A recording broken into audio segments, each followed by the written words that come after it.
Good afternoon, everybody. I'm Rolene Marks. This is the Israel Brief, where you join me every Monday to Thursday for your top stories from Israel. And as always, we are brought to you by the Israel Brief.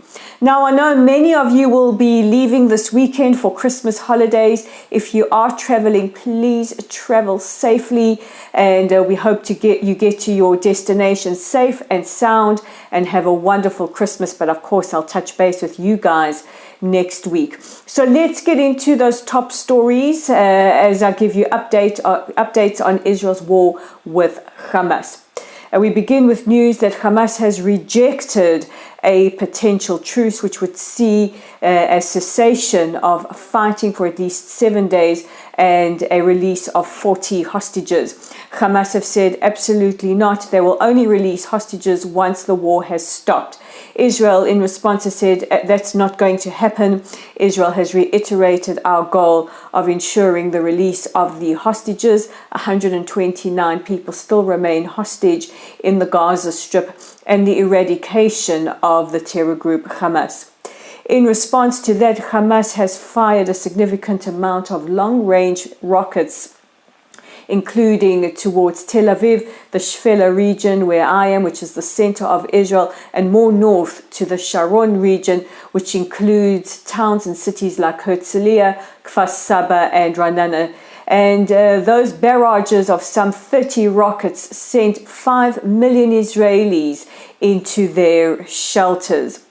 Meanwhile, the IDF has closed in on the most wanted man in Israel, Yehia Sinwar, in the southern Gaza Strip. They have surrounded his compound, as well as what they call the elite Hamas quarter of Gaza City. The IDF have blown up a significant amount of these terror tunnels, which comprise the underground metro in Gaza.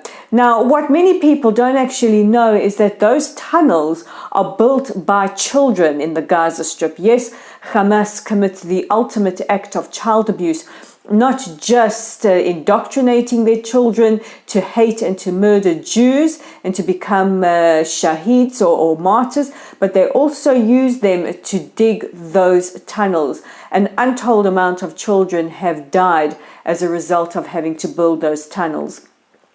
Meanwhile, the situation in the north is also escalating.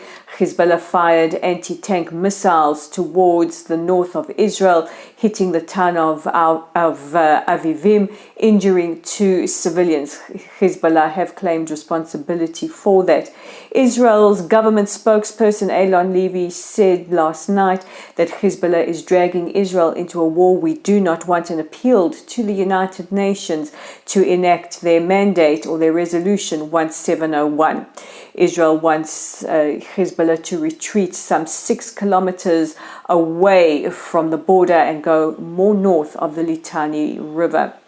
Lebanon's economy is just slowly starting to recover, and a war with Hezbollah would drag that country into the abyss.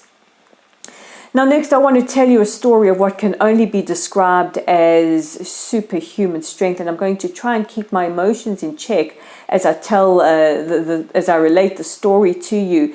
And that is Iris Chaim. She is the mother of Yotam Chaim. Yotam was one of the 3 hostages that were unfortunately, in a horrific and tragic mistake, killed by IDF forces in Gaza as they tried to seek help. She addressed the battalion that the soldiers are rumored to be a part of, saying to them, she said, "I love you. What happened is not your fault. It is only the fault of Hamas. You must protect yourself," she said. "You must protect yourself so that you can protect us."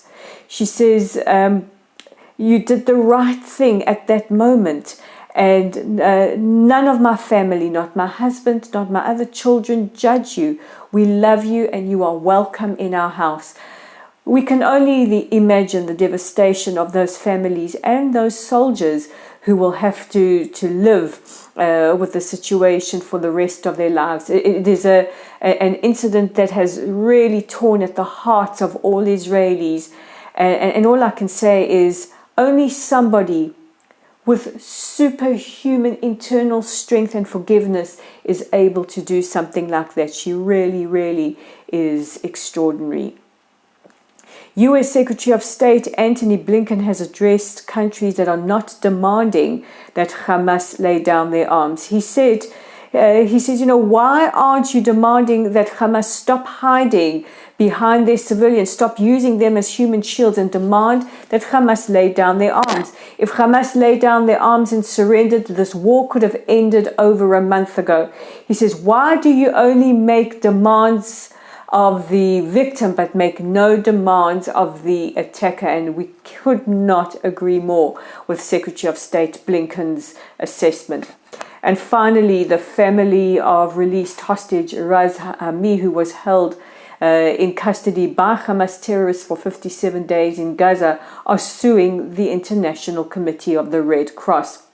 They say that she was kept in deteriorating health and worsening conditions as she suffers from a brain tumor, and the International Committee of the Red Cross did not allow her access to her medications, and they did not give Hamas, or demand that Hamas give Raz her medications. Now, there has been some footage shared of Israeli officials, including Prime Minister Netanyahu, meeting with the president of the Red Cross, and they say to her, why aren't you putting more pressure on Hamas? And she squirms in her seat and she says that public pressure doesn't help, it just makes everything worse. It does not help. But in Israel, we hold the Red Cross complicit for the horrific situation that hostages found themselves in, because they still have not ensured that they have visited or seen the remaining hostages for themselves, or made sure that they receive the medications that they need. And this brings me to the end of today's edition of the Israel Brief. Remember to check out our website at www.lawoftheland.online. We have a weekly newsletter. If you want to receive our newsletter, please be in contact with us via our website. Our YouTube channel, as always, is at the Israel Brief. If you like us, subscribe to us. And we're on Facebook. You can find us at LOTLSITE, that's at Lotl Site, and on X at Law of the Land 5. I'm Rolene Marks. I want to wish you all Shabbat Shalom, a wonderful weekend. Go safe, take care of yourselves and each other, and I'll see you again on Monday.